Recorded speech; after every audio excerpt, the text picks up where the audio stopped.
భగవద్గీత ప్రకారము శూద్రుడైన వాడు రాజు కాకూడదు, శూద్రుడైన వాడికి రాజ్యం ఉండకూడదు, శూద్రుడైన వాడు పరిపాలన యంత్రాంగంలోనే ఉండద్దు. ఈ నుంచి ఎవరు పుట్టిందని చెప్పిండు? గట్టి చెప్పాలి. ఈ నుంచి ఎవరు పుట్టిండ్రు? ఈ నుంచి ఎవరు పుట్టిండ్రు? ఈ నుంచి ఈ శూద్రులు పై 3 వరకు ఏం చేయాలా? సేవలు చేయాలి. కానీ ఈయన కొడుకు ఎదురా అందరిని చంపి సేవ చేసే దాంట్లో డైరెక్ట్ మీదకి వచ్చిండు. ఈ మీదకి వచ్చిన ఎట్లా కంట్రోల్ చేయాలని చెప్పేసి ఆ రాజ్యంలో ఉన్నటువంటి బ్రాహ్మణ్య వ్యవస్థ మొత్తం కూడా కష్టపడుతున్న సమయంలో సేవ అని చెప్పేసి చెప్తే ఏ ఒక్కరు కూడా రాడు. నువ్వు ట్రైన్ తలపెట్టి హిందూ రాజ్య సర్వసత్యాపతి ఆయన మాట్లాడుతున్నావు. ఈ పాపన్న కొడుకులు ఎవరు కూడా ఆయనని పట్టాభిషేకం చేయడం కోసం రాలేదు. అయితే ఛత్రపతి శివాజీ గారిని ఈ విషయం చాలా బాధ పెట్టింది.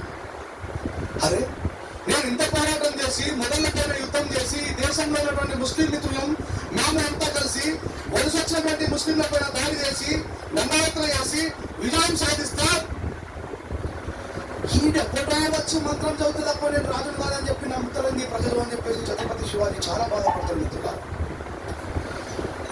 రాజ్యంలో ఏ ఒక్క బ్రాహ్మణ మఠం నుంచి కానీ వేద పాఠశాల నుంచి కానీ ఏ ఒక్కరు కూడా రాను అని రావడాన్ని నిరాకరిస్తే చాలా బాధపడ్డ ఛత్రపతి శివాజీ ఏమని ప్రకటన చేస్తారంటే, ఎవరైతే నా పట్టాభిషేకానికి వస్తాడో వాడంతా బరువు ఉన్నాడో అంతకు 10 రెట్ల బంగారాన్ని ఇస్తానని చెప్పేసి చాటింగ్ పేయమని చెప్తారు. భారతదేశం కాశ్మీర్ నుంచి కన్యాకుమారి వరకు ఎవ్వడు రాకపోతే కలకత్తా బ్రాహ్మణుడు వస్తాడు, దాగాబట్ ఆయన పేరు. ఎక్కడి నుంచి వస్తాడు?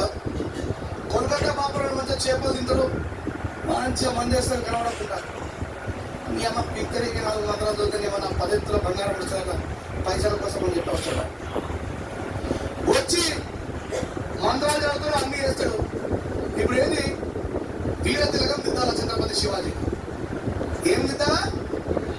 వీర తిలకం దిద్దాలా. వీర తిలకం దిద్దే టైంకి శివాజీ చేతిలో కుంకుమ బర్ణం పెడతాడు. పెట్టి శివాజీ నువ్వు దియ్యం, నేను నీకు తిలకం దిద్దుతా అంటాడు. సరే గురూజీ అని చెప్పేసి ఛత్రపతి శివాజీ గారు చాలా గౌరవంగా ఇట్లా కుంకుమ బర్ణం చేతిలో పట్టుకుంటే వాడి ఎడమ కాలు తీసి ఇట్లా పెడుతుంది. ఏం పెట్టిండు? ఎడమ కాలు పొట్టల వేలు పెట్టిండు. పెట్టి దాంతో ఛత్రపతి శివాజీ గారికి వీర తిలకం దిద్దడానికి ప్రయత్నం చేస్తాడు. మిత్రులారా, అంటే అర్థమైంది, నిన్ను ముట్టుకోవడానికి కూడా రాతలేని శూద్రులకు మా వేద ఇతిహాసాల, మా ధర్మానికి, మా మనధర్మ శాస్త్రానికి విరుద్ధంగా నువ్వు పోరాటం చేసి కాళ్ళ దగ్గర ఉండి పైనున్న 3 వర్ణాలకు సేవ చేయాల్సిన కూడా నువ్వు రాజు కావడం ఏంది అని తాగిన మత్తులో ఉన్నటువంటి ఆ బాపురాడు కూడా ఛత్రపతి శివాజీ గారిని ముట్టడానికి ఇష్టపడడు. శుభప్రదమైనటువంటి కుడి చేతి కానీ కుడి కాలు కానీ ఉపయోగించకుండా కేవలం ఎడమ కాళ్ళు మాత్రమే ఉపయోగించి పుట్టడం వెళ్తే ఛత్రపతి శివాజీకి వీర తిలకం దిద్దే ప్రయత్నం చేస్తారు. ఆయన వెంటనే తలవారు తీసి వాడు తలకాయ నరికి పడేసిండు. వీళ్ళేమో బాపురాలు బ్యాక్ చెప్పి చెప్పుకుంటారు ఛత్రపతి శివాజీ. ఏం చేసిండు ఛత్రపతి శివాజీ బాపురాలని?